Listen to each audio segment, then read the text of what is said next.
Across Tasmania, this is WIN News. Hi there, Brent Costello with a special WIN News update on a day where the state government's vision for Macquarie Point took another step forward with concept images for a proposed multi-purpose stadium unveiled to the public.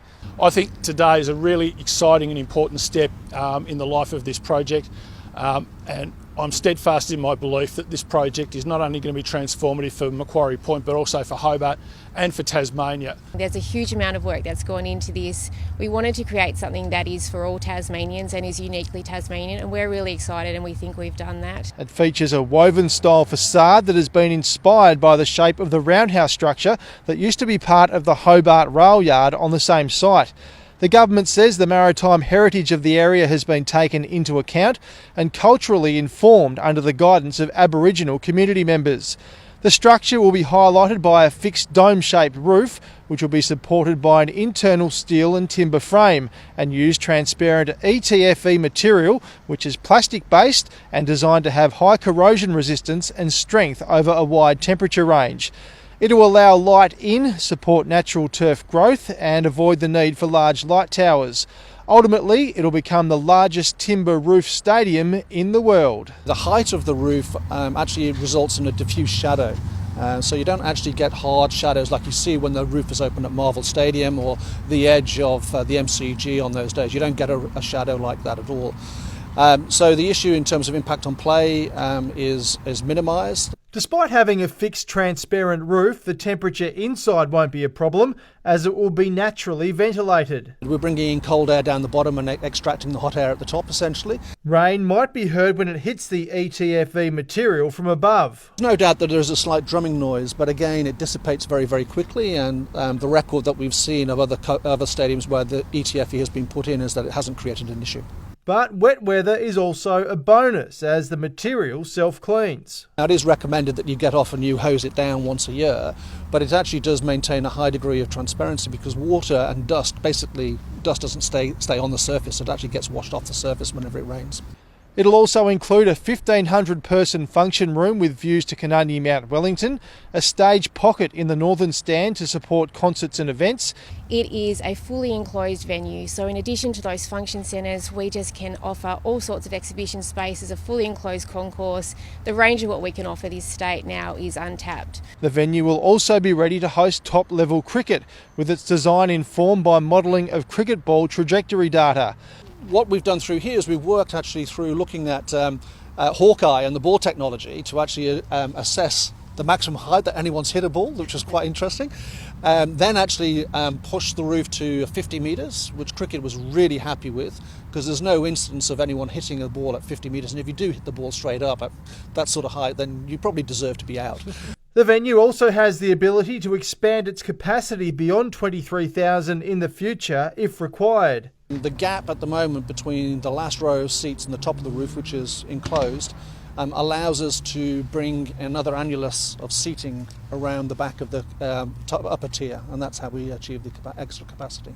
As part of the plan, the heritage-listed goods shed will be moved and incorporated into another part of the site. It sits roughly where some of the historic buildings might have been, and because of the way the building is constructed out of the timber post and beam and truss, it's not a difficult building to sort of take apart and then reconstruct somewhere else. Labor has welcomed today's concept designs, but say it remains to be seen if the project can be delivered on time and on budget, while the Greens want to see images that demonstrate the visual appearance from the Cenotaph, River Derwent and Constitution Dock. We're extremely aware, being locals and having grown up in Tasmania and in Hobart, of the sensitivity of this site, of the sensitivity of Sullivan's Cove, and how people are, concerned about a lot of the issues around this. And inevitably there will be people who don't want this stadium that no matter what design was put forward, won't be happy with it. But I think that together the team have put together a design that is simply phenomenal. Of course, all of this will come under scrutiny when the project of state significance process begins shortly. The state government says a submission is anticipated to be made later this month, but has reaffirmed it's capped its expenditure at $375 million. But we've also been very clear as well that for the entire precinct, that private investment would be needed as well, and we will be open and transparent in terms of how we go about that process and the methods that we use. The pictures we've released today are not just artist impressions, they reflect the detailed design work that has happened up to this point. We are putting together a full package that will show view aspects from across the city, from here, across our site, and it will show a lot more of that detail, so you can expect to see that later this month. We'll have all the reaction on the release of the renders in Win News throughout this week.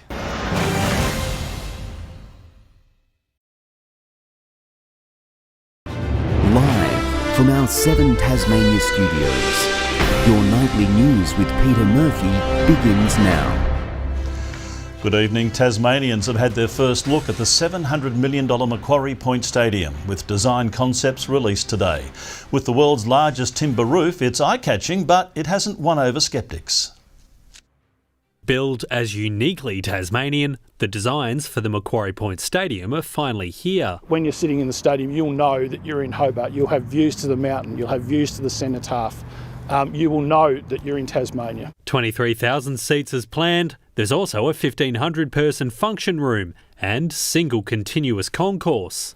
But its centrepiece is the world's largest timber and steel stadium roof, covered in a translucent material called ETFE. It's quite unique in that it allows the full UV spectrum pretty much through, a very important consideration for the grass to grow. So it's very clearly the most appropriate material, incredibly lightweight. One of the critical features of this design is keeping the edges of the stadium down as low as possible.